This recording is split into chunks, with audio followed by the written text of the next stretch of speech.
Get ready. 10 seconds. 5 seconds. Start. Sir, one of the main recommendations of the Press Commission has been the establishment of a press council consisting predominantly of representatives of the industry, which should undertake responsibility for regulation of the press in general. The Commission found in the course of their inquiry that journalists had not come out to condemn in their writings the existence of objectionable and what is known sometimes as the yellow press. This is generally speaking not only for maintaining the standards of journalism but also for public criticism.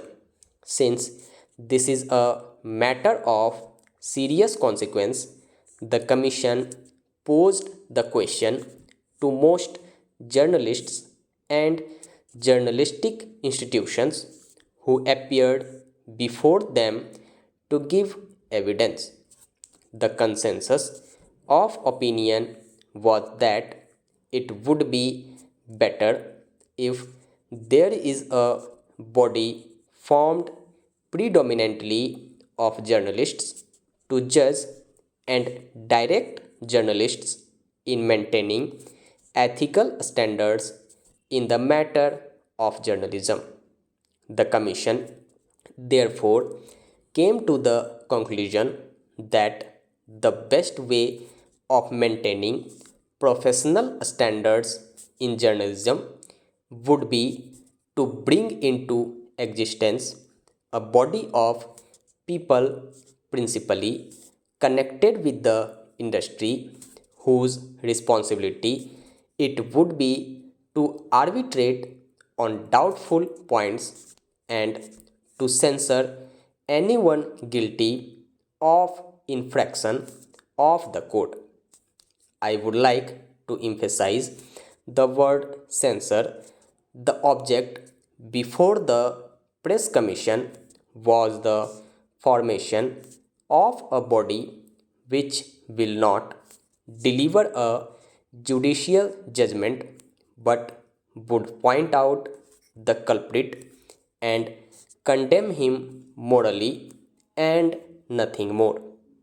For that, he is judged guilty at the bar of moral public opinion. The principal functions of the Council, as proposed by the Press Commission, would be to help newspapers to maintain their independence, to evolve and maintain standards of journalistic ethics, to keep under review developments tending towards monopoly, and to promote research and provide common service to the press. These are the main objectives that have been proposed by the Press Commission. The function of the Council given in clause 12 of this bill is not only in line with the recommendations of the Commission but also broadly takes up those which are existing in the General Council of the Press in the United Kingdom. The emphasis, no doubt, is on the liberty of the press, and the Council, when formed, will no doubt recommend lines on which that freedom can be preserved. The Council would be an autonomous body in the discharge of its functions and regulate its procedure. Now, the main points as far as the formation of the council is concerned are 2 1 is the chairman and the other is the composition of the council. The commission have recommended that the chairman should be an eminent person who should be generally a judge of a high court and should be nominated by the Chief Justice of India. We have considered this question very carefully, and in considering it, we have also been guided to some extent by the debate on the Press Commission's report that took place here during the last session.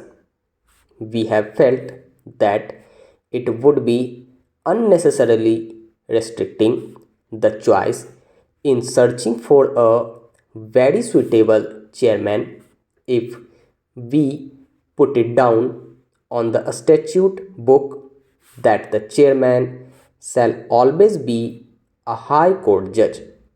No doubt, the council will be armed with certain powers which can be considered to be judicial, but it has to be remembered that the objective or the purpose behind giving these powers is not a judicial inquiry but the enforcement of attendance of witnesses and certain other matters.